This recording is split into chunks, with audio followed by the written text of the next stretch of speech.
Hello வணக்கங்க. நான் இன்னைக்கு ரேஷன் கடை துவரம்பருப்பில் வடை செய்ய போகிறேன். இந்த ஒரு கப்புக்கு துவரம்பருப்பு எடுத்து ஊற வச்சுருக்கேன். இப்போ இந்த துவரம்பருப்பை அரைச்சி எடுத்துகிட்டு வந்துடுவோம். இப்போ துவரம்பருப்பை அரைச்சி எடுத்துட்டேன். 1-2 பாதியமாக தான் அரைச்சிருக்கிறேன். அரைச்சி எடுத்து இதில் பெரிய வெங்காயம் ஒரு வெங்காயம் கட் பண்ணி வச்சுருக்கிறேன். பச்சை மிளகாய் ஒரு 5 பச்சை மிளகாய், இஞ்சி நறுக்கி வச்சுருக்கேன் குட்டி குட்டியாக. கொஞ்சமாக கருவேப்பிலை போட்டு உப்பு தேவையான அளவு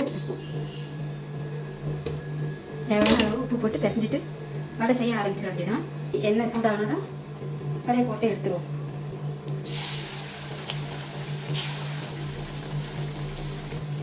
இப்போ சவுண்டு வந்துடுச்சு. அடுத்து திருப்பி போடுவோம்.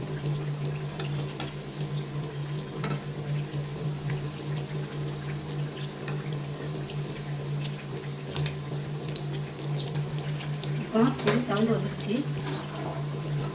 இப்போ இந்த வடை ரெடி ஆகிடுச்சிங்க. இதை நான் அன்றைக்கி காரக்குழம்புல போட்டு சாப்பிட போகிறோம். வடை ரெடிங்க. நீங்களும் செய்து பாருங்கள்.